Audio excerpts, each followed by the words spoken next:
मैं डॉक्टर नेहा, आपका बहुत स्वागत है मेरे YouTube चैनल में।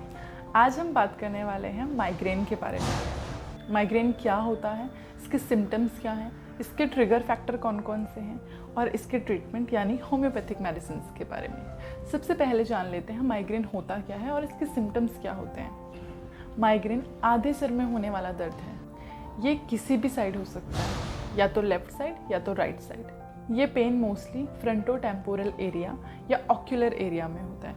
फ्रंटोटेम्पोरल एरिया मतलब आपके फ्रंट में और टेम्पल्स में, या फिर आपके ऑक्यूलर एरिया मतलब आँख के आसपास आपको दर्द हो सकता है। ये पेन ट्रैवल करता है आपके फ्रंट से बैक की तरफ, या बैक से कभी कभी आपके फ्रंट यानी आँख के पास आके भी सेटल हो जाता है।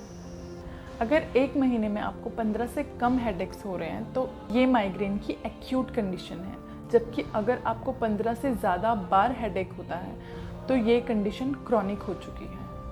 अगर हम बात करें कि माइग्रेन होता क्यों है, तो इसमें एनवायरमेंटल फैक्टर और जेनेटिक फैक्टर एक मेन रोल प्ले करते हैं। माइग्रेन 4 फेजेस में होता है: prodrome, aura, headache and पोस्ट्रोम।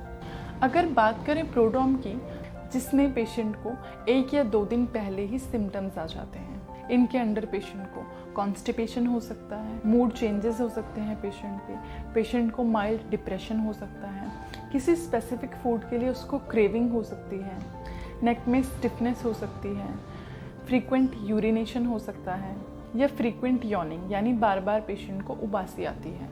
Second जो फेज़ है वो है ऑरा। ऑरा के अंदर शॉर्ट टर्म विजुअल चेंजेस आते हैं। इसके अंदर पेशेंट को जिगजैग पैटर्न्स दिख सकते हैं, फ्लैशेस ऑफ लाइट दिख सकती हैं, कन्फ्यूज़न हो सकता है, वर्टिगो हो सकता है। पेशेंट में ये फेज़ 20 से 60 मिनट्स तक लास्ट करता है।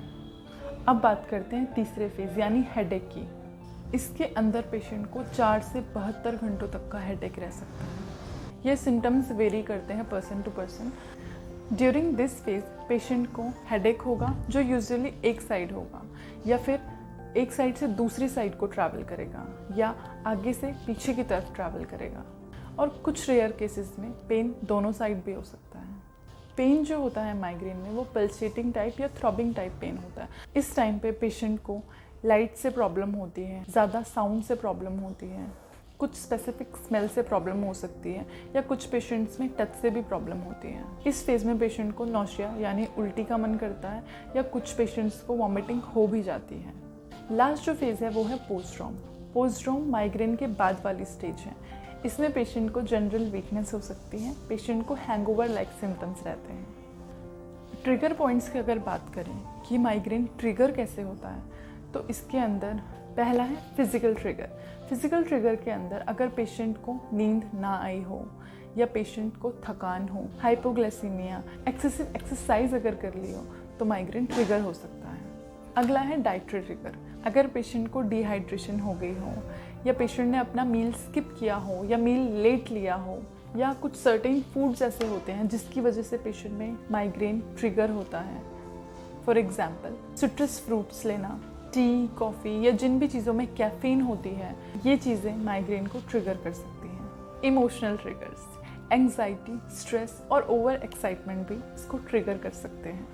वेदर चेंजेस, कुछ पेशेंट्स में देखा गया है कि रेनी वेदर में, या बहुत तेज़ धूप में, या ज़्यादा ठंड लगने की वजह से भी माइग्रेन ट्रिगर करता है।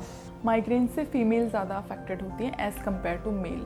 हर 5 फीमेल में कम से कम एक फीमेल माइग्रेन से सफ़र कर रही है। इसका मेन रीज़न ये भी है क्योंकि फीमेल में हार्मोनल चेंजेस होते हैं during menses, during pregnancy, during menopause. Female में काफ़ी हार्मोनल चेंजेस होते हैं जिसकी वजह से माइग्रेन होने के चांसेस रहते हैं। जो फीमेल माइग्रेन से सफ़र कर रही हैं उनमें देखा गया है कि मेंसेस आने से 2 दिन पहले और मेंसेस ख़त्म होने के 3 दिन बाद तक उनमें ये सिम्टम्स देखे जाते हैं। कुछ मेडिसिन जैसे कॉन्ट्रासेप्टिव पिल्स, HRT थेरेपी या स्लीपिंग पिल्स लेने की वजह से भी माइग्रेन ट्रिगर हो सकता है। अब बात करते हैं ट्रीटमेंट यानी होम्योपैथिक मेडिसिन। उससे पहले जान लेते हैं मेडिसिन लेने का सही तरीका क्या है। होम्योपैथिक मेडिसिन कॉन्स्टिट्यूशन के बेस पे दी जाती है। होम्योपैथी में इंडिविजुअल स्पेसिफिक मेडिसिन दी जाती है, डिजीज़ स्पेसिफिक मेडिसिन नहीं दी जाती। अगर सरल भाषा में मैं इसको एक्सप्लेन करूं तो अगर 5 पेशेंट्स को हेडेक है तो पांचों पेशेंट्स में उनके सिम्टम्स के अकॉर्डिंग मेडिसिन दी जाएगी।